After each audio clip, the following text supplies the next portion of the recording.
via Timesheets and Lightspeed. And then the other way that I've come up with a solution for that is jobs. So what I want to do is I want to recreate a transaction from scratch so you guys can get an idea of how this process of tracking time through timesheets and jobs under time billing in Lightspeed is going to work. All right, so let's go ahead and do that. Let me just delete this real quick, and we'll start from scratch. All right, so you log into your system. Let's even do this on the front end. So it's as the explanation is as detailed as possible for you. So you pull up your customer, you bring your customer up, you add in your item, right? Your transaction gets built. So for example, Muhammad's getting an embroidery job. You go to checkout. I'm not going to print this. I'm just going to check this out without applying a payment. I'm going to go into the back end of my system, right? In the back end of my system, I'm going to start with creating a job. I'm going to go to jobs under time and billing. If this doesn't come up when you log in for any reason, I want you to let me know via an email. I will log into your system and make it come up. There is privilege settings that I'm going to have to adjust for everybody under jobs and timesheets because this is a new feature that we're using. So originally what I did was I turned off all the features that we're not using, so nothing can complicate our lives more than it has to.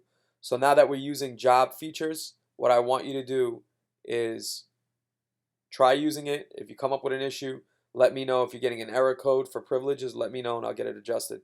What I want you to do is take a screenshot of the error and email it to me. That way I can get it squared away. All right, so let's start with the job. All right.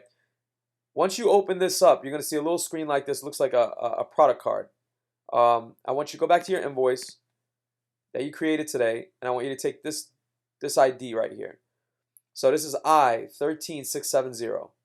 I'm going to go back to my job card. I'm just going to add that in real quick. I16370. Is that what it is? I13670. I13670. I want to use the least amount of new IDs as possible. I want to be able to sync this back to something. So when I look at a code, I'm always going to know that this is an invoice number. I want you guys to understand that. So when you create a new job here, you go here, you put your original invoice number. Then I want you to go here and I want you to add what that job is. So this is an embroidery job. So once you click on that, it says custom embroidery. All right. Then I want you to change this to in progress. Click save. Change it to in progress and click save. Okay, your job card is now created. If you want to leave a description for this job while you're working, if there's some things that you ran into and there's an issue there, feel free to leave it in there. If there's some notes that you want to make, if there's a description about this job specifically that you want to tell somebody about. So let's say, for example, this job is a t-shirt job, it's two-sided, and you want to leave some notes about this job in particular, you can now do that right from this job card and leave it for the next person. If you want to take some notes for yourself, this is the place to do it. All right. In this section, it's not really something that you're going to be able to change. This is more a question of logging the hours for that particular job. So let's go ahead and close this and let's go to timesheets. The next part of this process is going to be creating the timesheet. So we're going to click on the plus sign here and a new timesheet window is going to open up. I'm going to choose my user, which is me in this case, and then I'm going to choose my job is 13671. My task under this is going to be custom embroidery, right? And then what I'm going to do is I'm going to click start, right? I'm going to click start and I'm going to let it do what it does. I'm going to close out of this and that's done.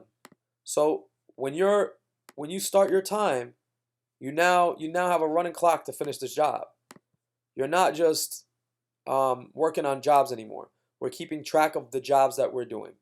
Now, what I want you to do, once you have all these things created, is I want you to take a minute and go to your job that you've created, and you're going to take the job number, J-10, J-10. You're going to go back to your invoice and really quickly just associate the two, or link the two together.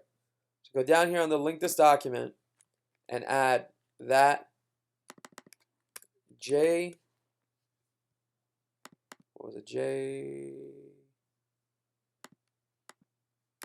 you know what we could do here too, job ID. Let's put that over here, J10, J10. Okay, it's been linked successfully. So what that does now is, it takes our job, and if I open up my job here and I want to go to the invoice associated with this job,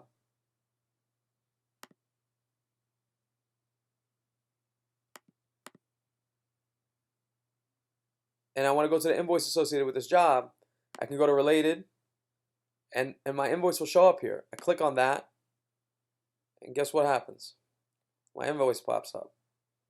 So now I have a way of logging the invoices on this job and knowing how long it's going to take per job to finish it, to how long generally it's taking us per job to finish it.